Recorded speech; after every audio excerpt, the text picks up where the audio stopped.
Oh man, how can I talk over Jeff playing that stuff?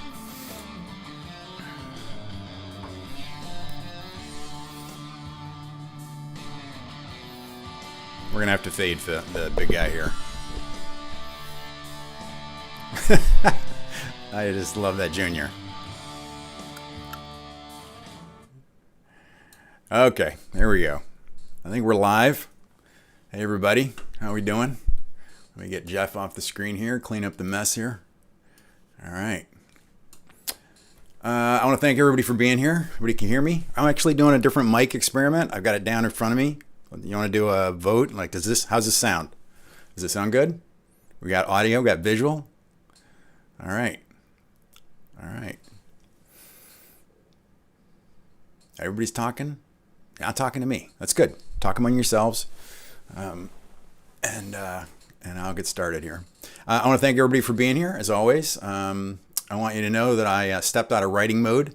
I shaved. I haven't shaved in a week. I've been working on the Mesa Boogie script, and that's kind of like I just roll out of bed and go back to work.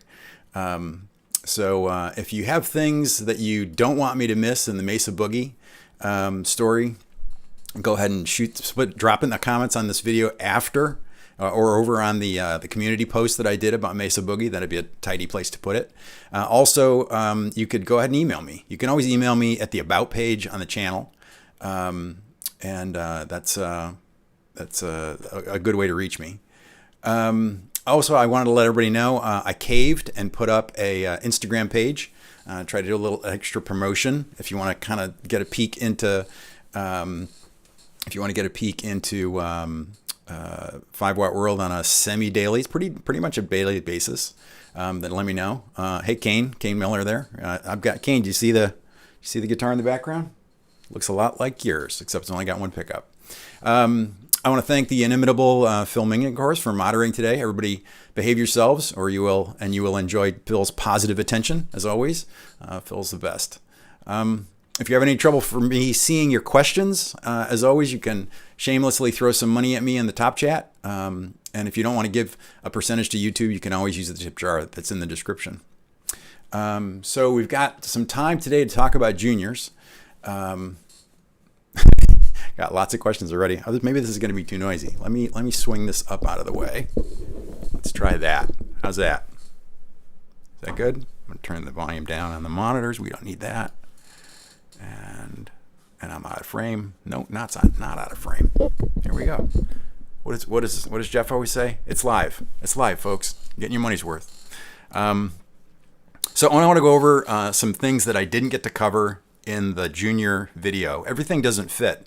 And honestly, probably the best videos are the ones that I write a 45-minute script and then have to decide what it is that tells the story the best. And that's people said they really like the junior, and that's true of the junior script for sure. So I want to do that. I want to do some of that here, and I have to say that it probably was not my finest hour of voice overdubbing there. My favorite one, my favorite faux pas that I did. Is I said Brian May when I put up the Brian Ray Gibson Custom Shop 62 Junior. A couple of people caught it. I think it's great. You know, it's that experiment where they show you something and tell you a different word at the same time, but you react to the thing in front of you. I guess that happened to most of you, including me, because that really was what happened. That's what really happened there. So obviously I have a big love for juniors. This is one of my favorite projects to do. I've been spending a lot of time with that butterscotch blackguardish Strandberg over there that's got one pickup in it. That's really killer. And I'm just amazed at how many different sounds I can get. So it was a really fun project to me. Oh, thanks. Tone Talks already got the super chat going. Love it. Love the channel. Do you think juniors need the tuners replaced as they are the cheaper kind? You know, what I hear from people that have them is that it depends on the one. It depends on the individual guitar. And Copperfield, thanks. Copperfield, you got me to say that. That's good. That's a good login name. Yeah, the juniors are great. To go back to the question, I've talked to a lot of people that swap them out with the Tone Pros. and actually I'm going to talk about a guy that I know who's kind of a big artist rep. And he talked to me about something, and that's actually the big kind of touchstone story that I'm going to tell about the thing I got most wrong in the Junior video. But I'm going to save that for a minute. The other thing I want to talk about is, and a bunch of people wrote in about it. I didn't have room to talk about the custom colors, and to be perfectly honest, they're rare enough they were in the SG Juniors that I was frankly a little daunted by finding pictures of them all. Though you do see pictures of certain colors, and in particular, you'll see Polaris white ones. So let me just backtrack a little bit. If you go to my Firebird video, I talk about the advent of custom colors at Gibson. And custom colors started at the same time as the Firebird was introduced in 1963. The fun thing that I did in that video was I took the custom color chart that Fender had done a couple years before that, and I put the color chart that Gibson came out with. They were using exactly the same colors from the paint world of cars, the car world, and Gibson just renamed them.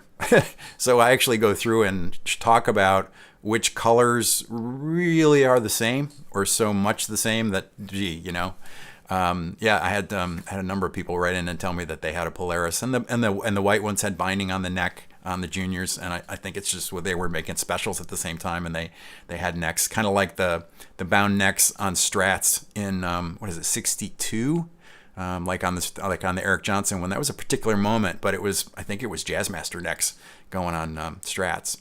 So anyway, they did this color chart. I've seen them in Pelham Blue, and if you follow vintage guitars, you know that the Pelham Blue ones are often the top coat is thanks, Lupe. The top coats are yellowed so that they end up looking kind of greenish, which is kind of a cool color. There was actually a green too. There was Burgundy Mist, which is kind of a dark burgundy, dark wine color, but metal flake, very lightly metal flake.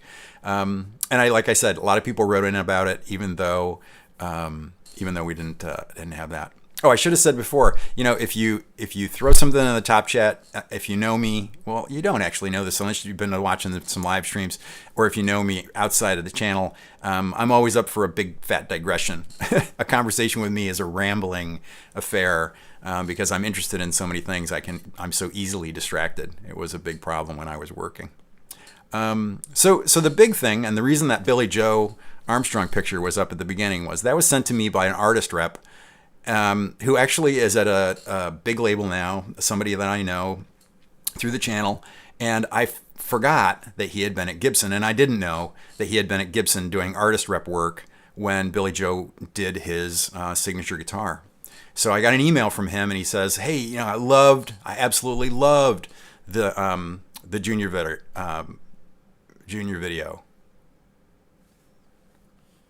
Phil is saying my screen is blank." Okay, this is maybe an old message, I'm hoping. Can you guys see me? Does everybody see me? I'm rambling on. Okay, come on, folks. Talk to me.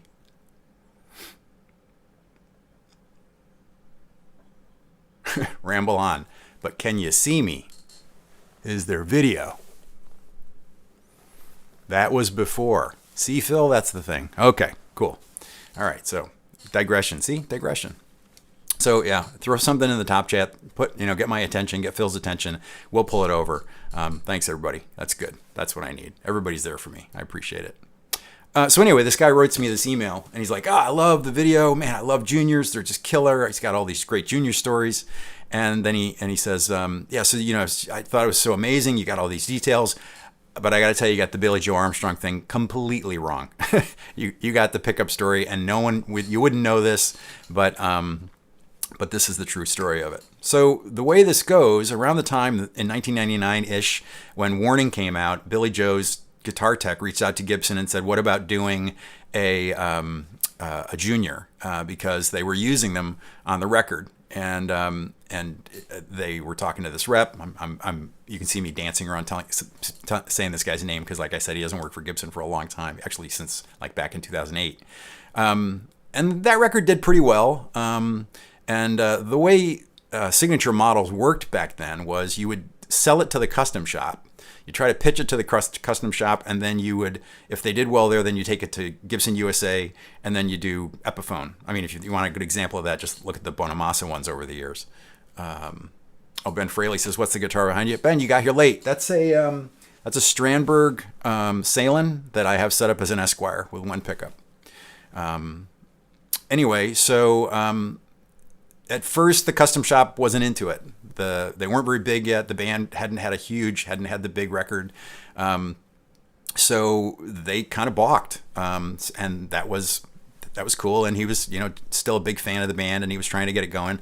So periodically, every little once in a while, they would reach out again, and the guy would try to take it. And I think he shopped it to the custom shop like 3 times, couldn't sell the idea. And basically, if you think about what the custom shop does, if they're going to build a custom shop signature junior, it's going to be taking time away from building Les Pauls, and SGs and other guitars like that. So it's pretty tough. It's kind of a tough sell, because really at that time, to build a handmade junior, an original junior wasn't that crazy expensive at that point. And they're really even not, you could say they're not crazy expensive now, depending on your definition of crazy expensive, of course. But the reality is, he was having a hard time selling it. So around like 2005, the band was in the studio, and they reached out to this guy, and they said, could you come down to the studio and hang out? So he went down, and they said, maybe you could just make a replica of Floyd. Maybe you could just make a Floyd-like guitar. And he said that he would try to pitch it to the custom shop again. And Billy Joe said, hey, I want to show you something. Can you come with me out to my car? And he goes out in the parking lot, and it's a 64 Comet. Totally, he said it looked like it had been completely rented, like it was just mint, like off the showroom floor, cleaner than it ever had been, back in '64. The seats had been redone with faux leopard skin. It had a ridiculous stereo in it, but of course, there's no air conditioning. It's a '64 Comet. They get in this car. It's in the parking lot at outside a studio in LA, and it's ungodly hot. He puts a CD in, and it's incredible. The record is just incredible. And of course, that record was American Idiot. And they sat there and they listened to the whole record, to the rough, mix of the whole record. And it just blew them away. And I got to top chat. I got to digress here, guys. Ever really have a guitar you really wanted to like and just not bonded with it? Oh yeah, we'll come back to that, Dan. I think this is my friend Dan Bailey from down the road here. So he went back to the custom shop, still no go. He actually then kind of took a risk, and he pitched it to the Gibson USA guys. And it was around that time that the band was out touring, supporting the record, and the record was starting to really hadn't blown up yet, but it was really gaining momentum. And they came for a tour of the factory, and they had started. They had been able to sell it to the Gibson USA guys, and they had started to put the guitars together, and they were working on the pickup. And I'm going to talk about the pickup in a minute. But the reality was, because Billy Joe was there and they were talking to the guys in the factory, the managers of the factory kind of got a little starstruck. And all of a sudden they started making all these other changes, making the guitar, it kind of started out being just whatever junior they were making at the time in a special color. And then Billy Joe kind of started suggesting all these changes that would make it more like Floyd. And the guitar, as the way it came out, was, I guess, a whole lot like Floyd. And that those are really cool. He had used P90s. He had used vintage juniors on the record. The reason I put that picture up is this guy sent me this picture from that tour, and because he's Billy Joe and they could afford to do this, he and his tech were actually buying old guitars and modding them for the show, for the stage show. And if you look at the neck angle on that and how low the bridge is, that's probably a vintage junior that they repainted as white. Because, of course, the single cuts were only ever available in that burst and in TV. And so that's the wonderful photograph, and it's a great picture. So they started out wanting to replicate that P90 sound, but they knew the P100 just never cut it. Sounds like it's a little wet blanket over it. So they actually were working on it with the engineering team on a brand new pickup. And they settled on using, I think he said, it was a stacked humbucking pickup in the P90 cover. And the top magnet combination was Alnico 2s and the bottom was 5. And the original idea was that they were going to split the pickup. They were going to have so that when you split it, I think you just get the twos, and then it would be very authentic. And in the end, at the last minute, Billy Joe decided that he didn't want that on his guitar, and he wanted the guitars that went out to be just like his. And they switched from four wires to just two, and it's just a single, and it's just that what they call the H90 pickup, and that is the pickup that was in there. And I said that there were more period correct, P90s on the early ones, when in fact that was an H90 pickup.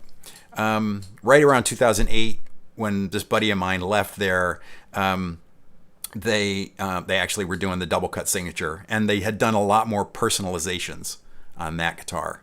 And that was right around the time it left. Although by then, there's a lot of weird stuff at Gibson, and it was really hard to get that guitar out.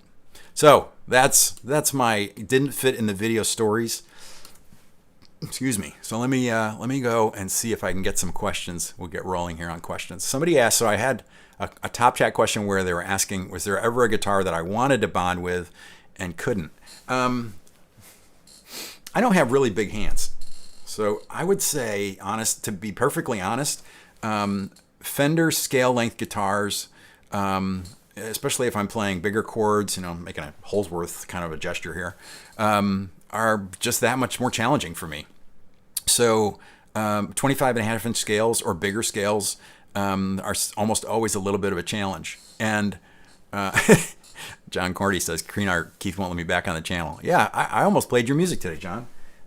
These Strandbergs are fan fret, and they're 25-inch to 25.5, and it seems to make a difference. And the fan fret's really comfortable. The necks on these are really amazing for me. So to be perfectly honest, I've been thinking a lot lately. I've been thinking actually about doing a video about and because I'm talking about like trimming back guitars again.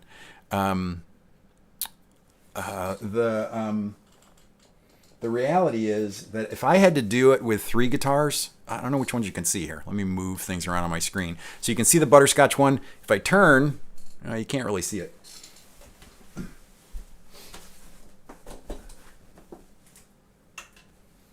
I also have a customized semi-hollow Salin that I put together.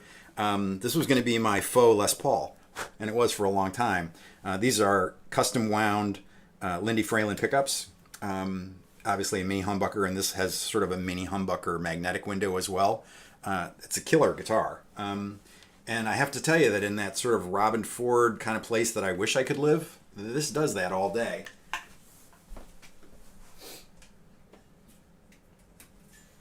And for me, that combination works pretty well.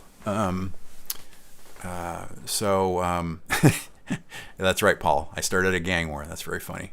Hey, RJ Ronquillo. Thanks, man. Thanks for showing up. Thanks for coming around. All right. So I need a clip-on mic. Oh, come on. This is the mic I use on all the videos. I could turn it up a little more. We'll see if we can get it to feedback. There we go. Is that better? Even more. There we go. So let's do questions. Oh, sure. Now everybody's distracted because the Superman RJ's here. How many denim shirts in the shade of blue do you have? So I own 5 denim shirts. 3 of them are the same vintage. I can't believe we're talking wardrobe. This one is actually the one that I use for filming, and I bought it at the same time. On one of the live streams a while back, somebody asked, I wore one of the ones that I wear like kind of every day. And people were laughing because they said it must have been a really tough week because the shirt is much more worn out than this. Jason from Germany. Yeah, Jason. Thanks for the good channel. Thanks, man. You're usually in bed now. I appreciate you staying up for this. How about a history of Melody Makers? That was my first guitar. 1 single coil, double cutaway with a burst. Yeah, I touched on Melody Makers. I wish I could have spent more time on them. I'm not sure they could do a whole video. I have a whole bunch of things that are sort of like mini short histories. What would we call those? Mini short histories that would be great things. That would be really interesting topics. Let's see. Dave Durango says, do you buy insulators to find them? Those were all collected by my stepdad, who actually his family owned a really small phone company upstate here, which is why there's that vintage phone in the background. And I think it's distracting enough. People think it's so cool that they're looking at that when they should be listening to the short history. Micro histories, right, Daniel? Daniel Rowan says we could do micro histories. Tiny histories. Yeah. Thanks, Phil. Right. So yeah, I think that's true. But honestly, somebody asked me last time how long it takes me to do them. I pretty much write and I read for weeks, kind of mixing. I'm always reading stuff. If I turn this over here, you see the piles of books. So I'm always reading and researching, and then I really kind of bear down and write for a week. And to be perfectly honest, I like writing, but to tell the story well, and you're doing it from disparate sources, I probably only can write for 5 or 6 hours, maybe 4 or 5 hours, really. Martin Stuckey, just late to the party. Do you know about the Snorlax? Yeah, that's a Snorlax. That's a Snorlax plushie back there. He's the channel mascot. Anyway, so then I write for a week, and then I actually I send it to Perry if I can, my editor, and he gets it over the weekend. If I'm kind and not kind, he gets it for a couple of hours. No, he's very cool about doing it. And then I film on Sunday or Monday. I edit for 2 to 3 days, depending on the length of the video, and then we go. 2.5 watt history, exactly. Yeah, Perry wants me to do 100 watt histories too. Like do a history of 2-rock amps or the Marshall Super. So anyway, John Gordon says, tell me about the chair you moved when you grabbed your guitar. It looks comfortable. I have 2 of those. They're drum stools. For a while I had some lower back issues, and they have an adjustable backrest. And I used to play drums badly. I used to take drum lessons I minored in music in college. I didn't major in music in college. When you major in music, they make you study all the instruments. I didn't have that advantage, and I didn't have the time. I majored in economics in college. I was always spending time in the computer building. So the reality was I took some lessons. And the drum stools were always really comfortable. And if you think about what they're doing with their feet and everything, you need to have a really comfortable. And these, I think, are their Tamas. You can't see it. They're actually 2 different generations, but they're exactly the same. And I bought them from a big mail order place. Hey, Cushman, in New York. Let's see. Questions, folks. Dennis says he bought a bunch of the Tony Bacon books. Yeah, they're great. I recently bought, and I should have had it a long time ago, Richard Smith's The Sound Heard Round the World, Fender. And according to Zach Childs, who over at SAC, that is the Fender book. And I was late getting it. So yeah. So that's not all the books. That's the books that are here getting worked on right now. Alejandro Hernandez Padilla says he rocks my 5-watt shirt on the often. Actually, you know what? Getting on Instagram, I actually found that a lot of people have actually posted pictures over there of themselves wearing shirts. I actually grabbed one. I thought I emailed the guy, and I put him in the last video, and he emailed me. He's like, hey, I'm in your video. I put that picture up. I didn't know you were there. So it was pretty cool. Yeah. Okay, we got questions rolling in now. Jonathan and Kreenar, just talk among yourselves there. Somebody was asking Harley Benton or the Epiphone Jr. stand up to Gibsons. I don't know, Ben. You have to have other folks here who know better. Luke Simpkins says, "I'll be doing a Who's Next on a budget like you did the Beano one." I'd like to. So I can give you a progress report on that. I had Dr. Z's Z Master here, and I was going to ship it to Jason Laughlin in the city, and Jason broke his arm trying to be fit. Yeah, I thought he knew better. And so I actually turned to Jeff Mackerlane and begged, and I'm going to ship it to Jeff, and they're going to record it. They got a drummer. I mean, you can't do programmed drums for a faux, Who kind of thing. So we're working on it now. We're going to release that in August, the 50th anniversary of Who's Next is August 11th.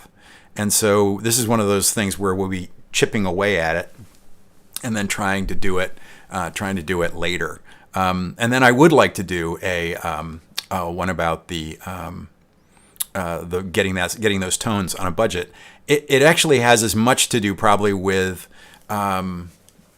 chord shapes. If you want to go watch my buddy Rick's video about The Who, and he'll talk about all the sus chords shapes that he used. And David Grissom in lots of places talks about the chord shapes being just fifths and leaving the third out and all of that kind of stuff. Some of the stuff I've read already said that Townsend made a big deal out of the fact that he got to just play rhythm because Entwistle was so busy.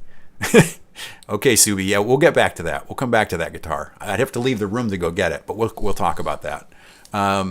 Bill Sanderson, my good friend and friend of 5 Watt, Bill Sanderson says, how about a Mosrite history? That's on the list, and I probably just mispronounced it. You guys can all scream at me, as you do when I say that word. Is it Mosrite? It's not Mossrite, right? It's Mosrite history. It's kind of on the list, and I know Bill has some nice ones.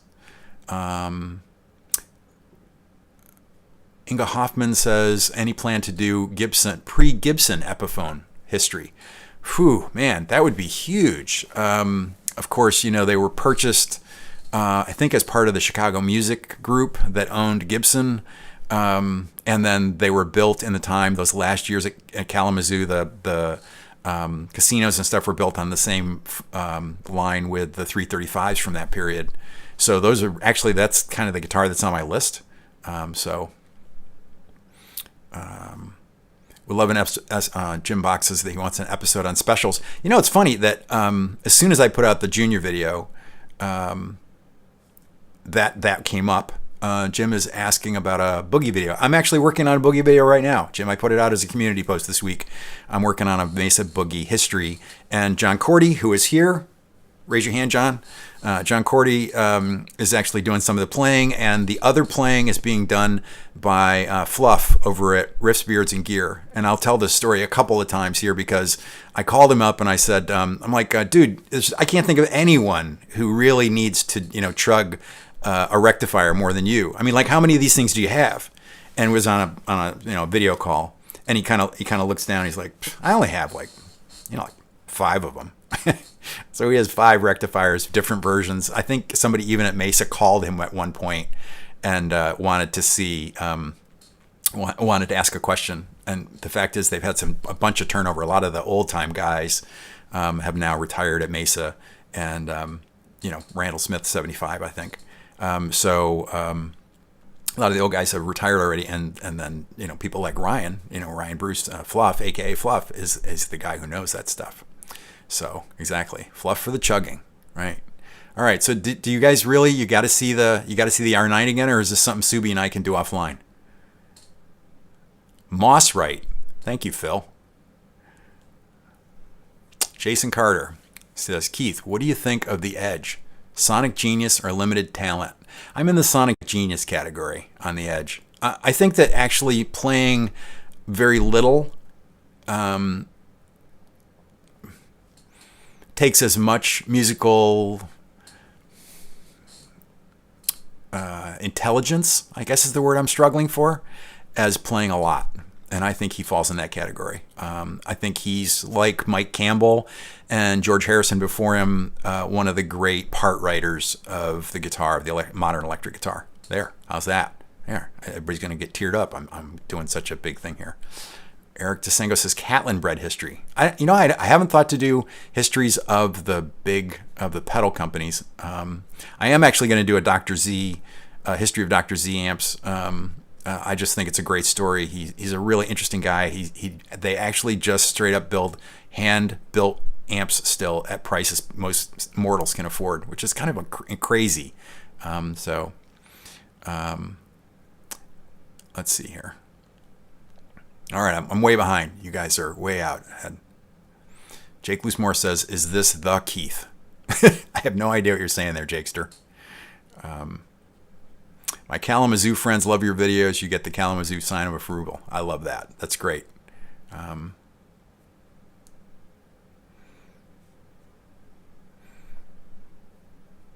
The Edge, the least music from the most gear. I disagree. It's a ton of gear. Absolutely a ton of gear. Go back and rewatch. It might get loud, but no, ton of music there.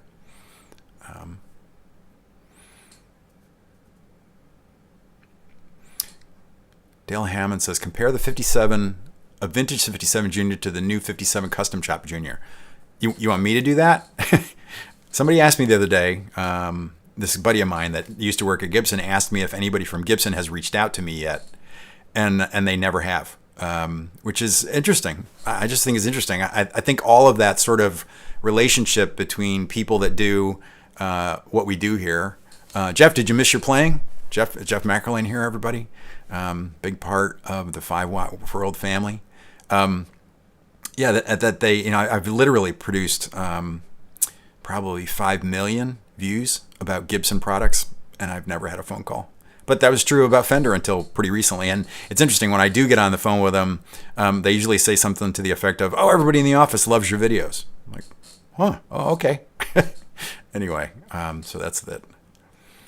Dason Flock says, how about a history on Japanese-built American-owned guitars and their influence on American manufacturing? Do you mean like the Fujigen Fenders and all that kind of stuff? That would be a lot, probably.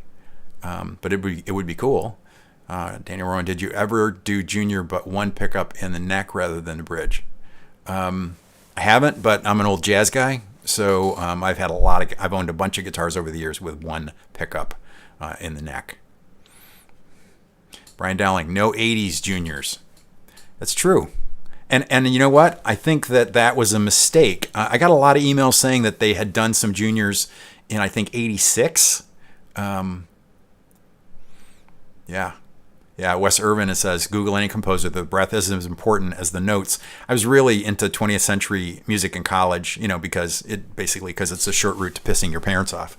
And although my dad was really into classical music, so that wasn't true. And John Cage just went on and on about it. And really, in the jazz coma that I was in, I own every Miles Davis record on CD, and so that's all about space. It's all about no choices, but it's very, very much about space.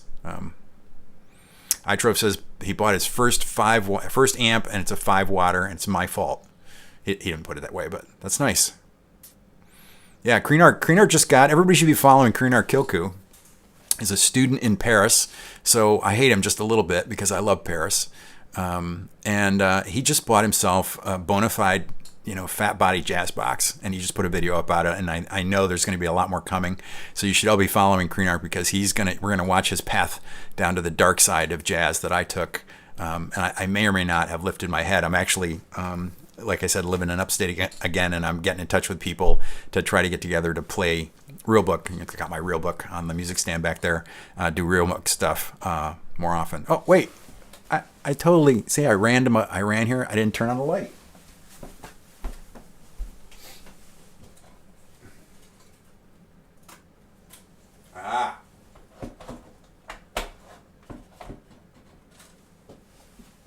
Now we're in 5 Watt world.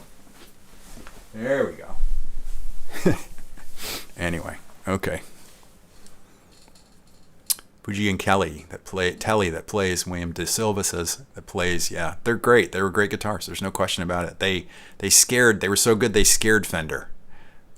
They quite literally did. When are we going to get an acoustic episode? I got a book right here with the answer to that question. Martin Guitars, a History. Starting to do the research for the Martin episode. I haven't owned a Martin in a long time. I just have a little baby Taylor and a custom acoustic, but there's going to be a Martin episode. The challenge there is to decide on a model because there's it's just a massive history. But that'll be an acoustic episode for sure. I'm also really interested in kind of what Bob Taylor at Taylor is doing around tone woods. He's really going after the tone wood thing, and we should count. Everybody should count. We could all take a drink of water every time somebody says, "Is that a Snorlax?" Yes, that is a Snorlax. That's 2 this hour, so I would love that. Chuck Robertson, this is the Canadian tuxedo. I never even heard that term till I lived closer to Canada when I lived in Burlington for a long time. That's where I heard that for the first time. And yeah, this is the uniform. Do I like Mexican Fenders? Turbo Gibby says. Yeah, I'm not a huge Fender guy. I have loved them and played them, and I would actually tell you that I'm a Tele guy. But the reality is that's not where I spend most of my time playing. those are little LEDs. Patrick Ladendecker says, switching to LEDs. They're little LEDs, so it's a very green 5-watt world here. Drink of water. It's water. Martin 00018. Yeah, I love the 000s, but I think it'd have to be like a D18 or the D28, because if you would, and then I would get on the phone with Beato, because he's kind of scary and knowing all the different references he's got all the different references to places where it's, well, and I guess I have collected them in my head over the years, who used which Martin guitars where. Wait, you used to live in Burlington, Vermont. That's where I'm from. Nerdosaurus. Yeah, I lived in Burlington, Vermont from 2001 to 2016.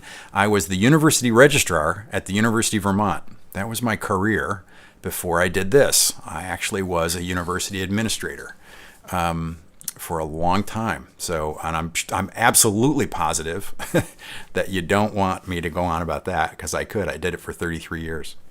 Carlos Jimenez says, what are my thoughts on PRS? I actually own 2 PRS guitars. They're up on my Instagram page.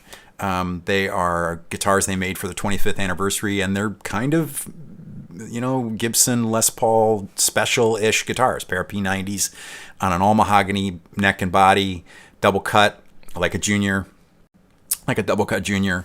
But they play great, and they have 24.5 inch, or is it 20? It's a 245 guitar, so I think they're 24.65. Very much like the original 59 Les Paul scale, because there was a difference in the way they measured the scale, but that's another whole episode. Let's see. Galactic Gamer says, should you get a PRS SE or an Epiphone SG? I couldn't begin to tell you. It would depend on each of the individual guitars. I find import guitars in particular are very different from one to the next, although that's true about everything. Todd Berkeley says, did I cover the fact that his 65 has neck binding? I touched on it, Todd, but to tell you the truth, I think that was color specific. Did you write to me? I had a couple people write to me and say that they had Polaris white guitars with neck binding. And I think that might have been a particular run, and I can't tell you how rare they are. So, Deirdre Surus, I'm sorry, I can't do the middle name. Moan says she had a single cut junior in black. Wasn't the only one I've seen from the factory. Not common. They're common now. They did a run of black and white ones in the last couple of years, and unless you're saying that it was a reissue maybe from the 80s. I don't know what colors those were. That actually got missed in all of the people I count on. Tony and company here, Dave Hunter and stuff, did not talk about the reissues in the 80s. So Les Paul Signature, a short history video would be amazing. They're the weird 70s Norland era semi-hollow Les Paul 335 hybrid. Oh, the last one's designed. You're talking about the guitars that are shaped like the Epiphone bass, the Jack Cassidy bass. Yeah, that would be that's in the 2.5 watt history category. It's a very cool guitar. I actually have played one. I ran across one in a store. So that was pretty cool. How about a history of real tape delays like the Watkins Copycat or the Maestro Echoplex? Matthew Lewis wants to know. I'm not qualified, to tell you the truth. We'd have to lean on Rhett Shull, who actually just bought a Maestro in the last 2 or 3 years. And actually, my buddy Josh Scott did a really good one on tape delay. And the guys at that pedal show who I've gotten in touch with this year, thanks to Breve, who's another who moderates for them. Mick and I had that back and forth, and Mick actually even made a vlog video about 5-watt world, because people were starting to tell him as he grew his goatee out that he looked like me, and he was wearing his glasses more. So it was pretty funny.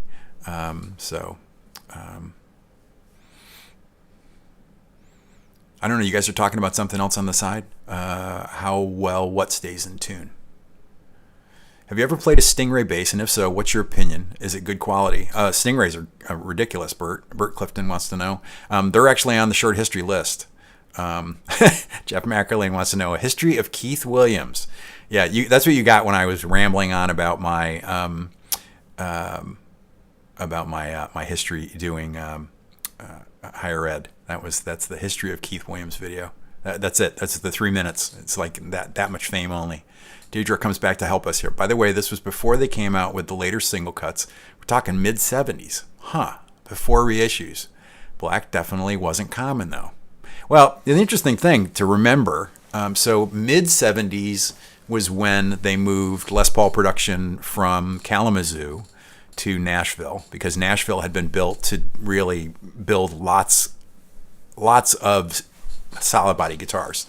So that's what they moved there first.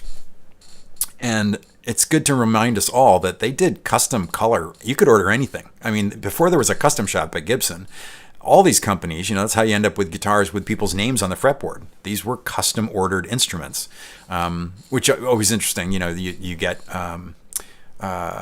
instruments like that. I don't know if you guys have ever ordered like a custom guitar, handmade guitar, or if you've ordered, like I used to do competitive handgun shooting, and I ordered custom guns. It's almost never as good as the thing on the shelf that you could try out for yourself. So anyway,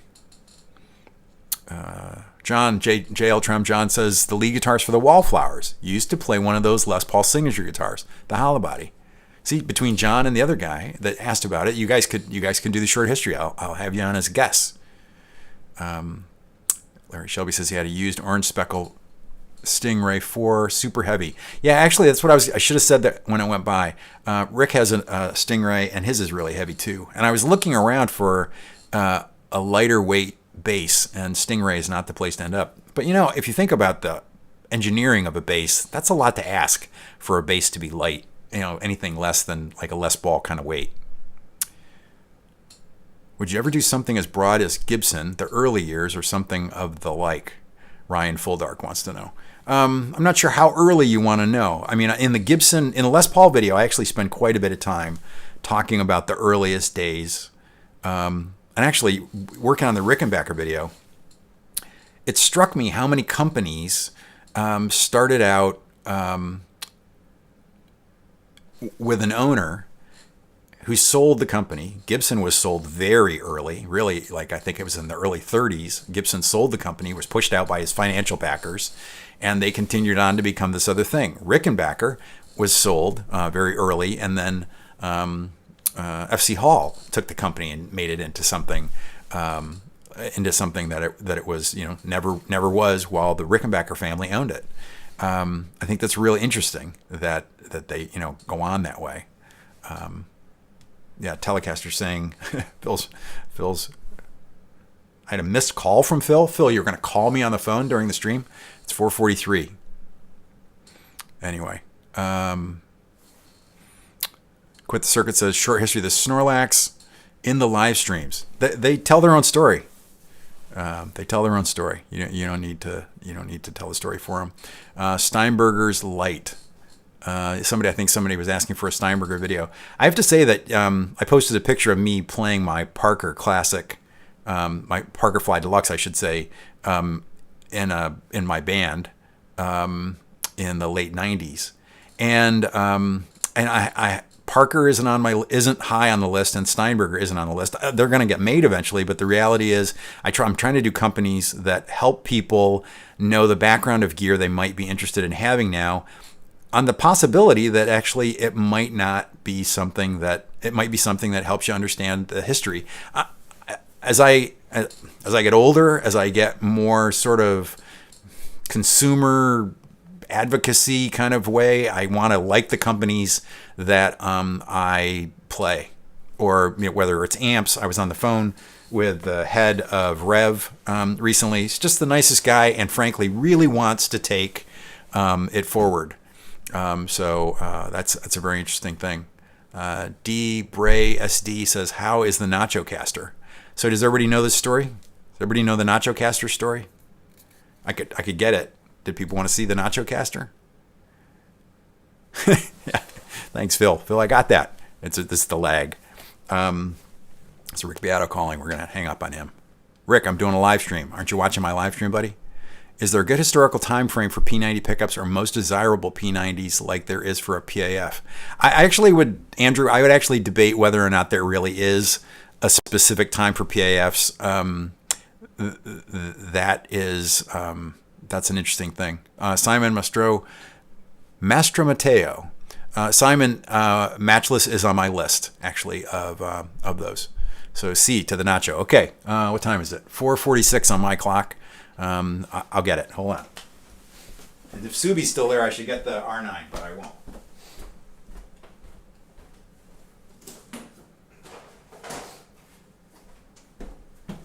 This is breaking all the rules of good journalism.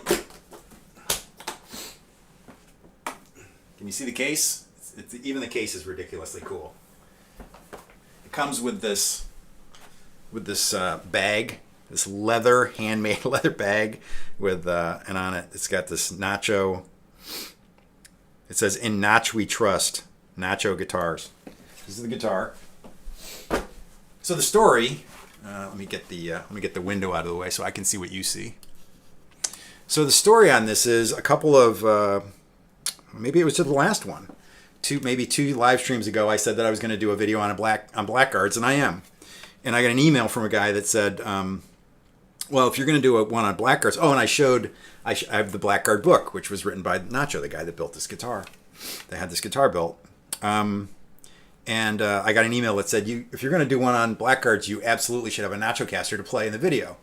And so I wrote him back, haha, that would be cool. And then he wrote, no, you should, and I could arrange that. And then I was like, well, where would that happen? And he's like, I'd send it to you there. I would sponsor it. So this actually, I need to check with him and see, some people are cool with letting their name out. Other people kind of want to just quietly do something like this in person. I mean, quietly. What you can't see on this, for example, is Nacho has this done so well that even like the screws are slot heads, which they were on the original early guitars. But the finish is even cracked in this very thin semi-alligator thing that you see on these early guitars and photographs. It's just incredible. It's just incredible. So it's an amazing guitar. I think these are about $8,000 now. So it was an incredible gift for this guy just to let me play it. Not a gift. I got to send it back. That's here. So, and everybody's seen the R9, I think, right? You guys have all seen the R9. You don't need to see that again. Subi's just going to come over, even though he lives on the West Coast. He's just going to come over and see it. Okay. Martin reference, History of N20, or specifically Willie's Trigger. Is that a book? Wes, is that a book? Wes and I know each other. You email me the details on that, Wes. I can always use the extra help.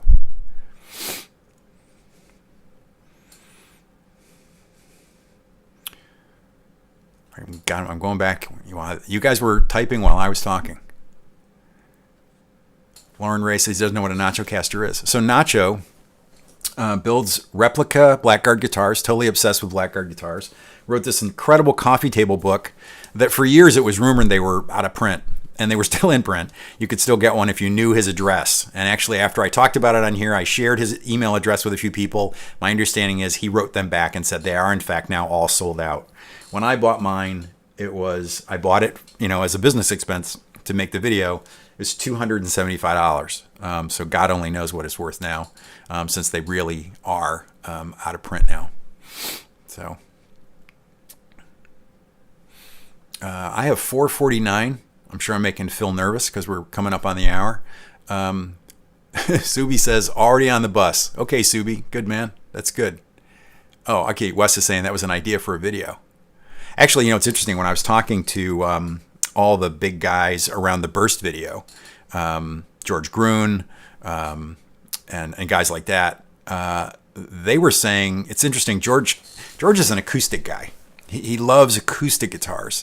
And he appreciates, that things are collectible, and he's a realist. but he was kind of basically saying to me, you need to realize that it's not the same thing as like a Martin D45. A Martin D45 is going to be like a Stradivarius. So I thought that was really interesting. John Anderson says Esquire versus a Les Paul Jr. Boy, that's a tough one. Very different animal. I'll tell you that this Strandberg of mine kind of straddles the thing. The pickup that's in it is a Mojo Tone Broadcaster pickup, but it's stacked. And I wanted a pickup that would sound enough like a Broadcaster, but be dead quiet. And it is. It's fantastic. I can't say enough. And I don't get paid by Mojo Tone or anything, but they did send me that pickup to try, and I loved it. I rewired the guitar, although I'm not done rewiring it yet. So Patrick Murray says, have you seen the comparison photo of Eric Clapton and Mark Knopfler both using 59 Les Paul specials with P90s and Bigsby's? Mark had one before he bought his Fender the Cafe Racers. No, I haven't seen that. I got to go find that.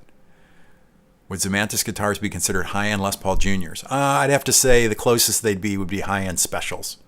But if we go back, the Esquire versus Les Paul Jr., very different. I mean, set neck mahogany, shorter scale, P90, very different animal. The P90 just reacts very differently to that, to the straight single coil, and a wider, magnetic,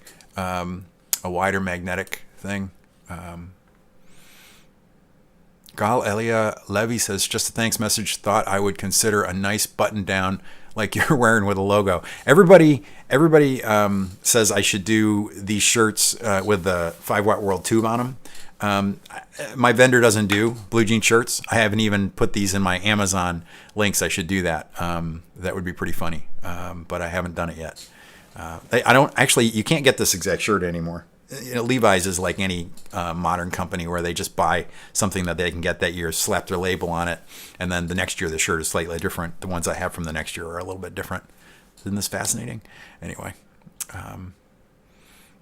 AJ Machine says, out of curiosity, what's your process like in terms of research? How long typically is it from inception to upload? Thanks for the amazing videos. I've talked about this a little bit in the past, AJ. AJ Magnus, sorry, I mispronounced your last name. Basically it's a two. Well, there's more reading, but then it's a week of writing and a week of production, and then if I'm lucky, I get it out by Thursday. If I'm unlucky, it rolls into the weekend if it ends up being big.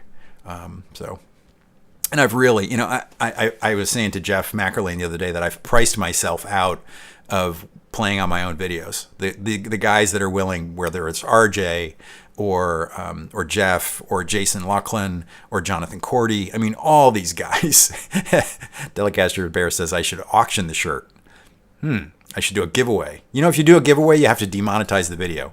Can't do that. Can't demonetize the videos. Greg A says he knows a guy who will, Redcap will make great shirts for you with your tube logo. Write to me. I think that would be funny. The 5-watt fashion show.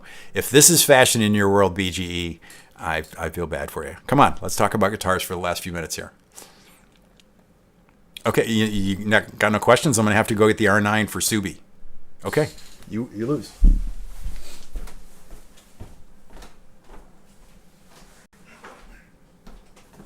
Or you win. I don't know which it is.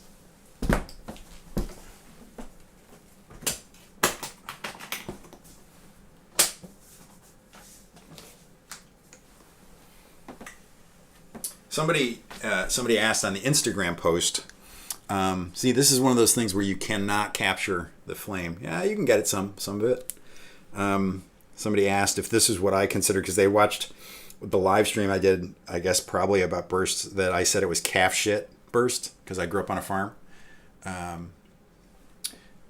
So yeah, that's it, Sub. The back is very absolutely correct. And I talked about how VOS, means that the pickups and stuff have some wear, which freaked me out. So now we got questions. So you can play that when you get here, Subi. We'll let you do all the playing on that. I'll get out one of the old amps that I built with Dan Lurie at FYD. Christopher Les Valdez says, Lawler P90s, great reputation. I've never played them. Although I have thought about changing them out to either Lawler's or actually my buddy Zach Broyles at Mythos has a favorite P90 company that's really small that I was thinking about doing. Patrick Murray says, do I have the Air Duchessoir book? I do have the Duchessoir book. The cool thing about the Duchessoir book is it's very early, and there's mistakes. There's lots of really kind of famous mistakes in it that other people like Dave Hunter or other people have figured out later. So, yeah, it's a nice guitar. That the interesting thing. Oh, good. Subi is still here. Excellent. It's an interesting thing. I've been thinking a lot lately about what I do on the channel and what guitars I actually need to have. And to be perfectly honest, you could spend a week in Paris with the money that guitar cost, or maybe 2 weeks. It's a great guitar, and it's one that it took me a long time to find. But I don't know. I don't know if it's a lifer. Luke Simpkins, yeah, of course you want to know that now. We should all go over to Zach Broyles' live stream and badger him to tell us that. I can't remember which one it is.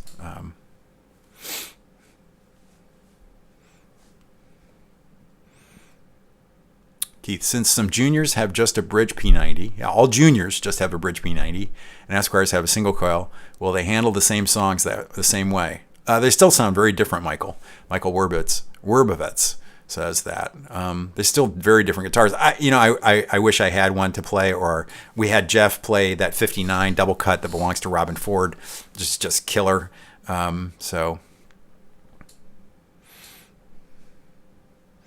Can you tell a little bit more about my guitar pick? Really? What do we got? 3 minutes left. So I actually use 2 different Blue Chip picks, and you can email me and I'll send it to you. And if you call the guys at Blue Chip, they'll know what pick I use. This one actually says 5 Watt World on it. The one that's usually in my pocket has my name on it that my son bought me. This is actually the same pick that Mike Marshall, a mandolin player, uses, and you can see it's basically got 3 shoulders, like the shoulders. Thomas says he's been to Paris. Keep the R9. I've been to Paris. It's a tough call. Anyway, that's the pick. It's pretty heavy. This is a extra heavy. It's a 60, and it's a round bevel, so it's really nice. Thoughts on single cut versus double cut juniors special? Les Paul specials. I love the look of the double cut, I gotta say, on the special. Although I had a 90s special that was very cool. It just wasn't cheap enough, light enough. Sorry, for me to hold on to. It was a good price, actually. I got it for a really good price. Jason Wade, Keith, do you believe in the law of diminishing returns when it comes to high-end gear? Yeah, I kind of was just talking about that, wasn't I, Jason? I have to say that I can't imagine spending the money on a Nacho, but that probably has everything to do with what I make. I think I talked about this last time, that there's this experiment where they talk about they ask people who have a lot of money now whether $100 is a lot of money. And it has everything to do with how you grew up, not how much money you currently have. My favorite example was like Julia Roberts. They asked her and she was like, oh yeah, hell yeah, $100 is a lot of money. And it has to do with the fact she didn't grow up with a lot of money, even though she had just at that time made a movie where she got paid $15 million. So Rex Navarro says, short history of fuzz. That's on the list. Although I think I would actually pick up specific pedal, because I think the stories of the companies are more engaging for me. John says, JL Trump says he uses Golden Gates. I actually used Golden Gate M20 picks before I went to these. I have some. Send me your address, John. I'll send you mine, because I only play these, and I don't tend to lose picks. And I have a lot from the journey to the Blue Chips, and I'm sure the guys in West Virginia are loving everything I'm saying here now. But honestly, it's just the truth. It's just what I settled on. Lauren Ray says, got a Circa 64 Junior for $500. Oh my God, that's great. That's fantastic. I love those stories. All right. According to this, it's 5 o'clock here. I want to thank everybody for coming out. Thanks and doubly to everybody in the live chat. If you went and did a tip, I really appreciate it. It's always a lot of fun doing these. As I said last time, I get really nervous. I've done a ton of public speaking in my life. these shirts. This shirt in particular is the filming shirt, and it can attest to how afraid I get doing any of this kind of stuff. But it's great to be a part of the community and to have everybody ask questions and go back and forth. Anybody will tell you that I read all the comments and I answer all the emails. I dread the day that the channel might get to be too big to do that. That's not really what I enjoy about the channel.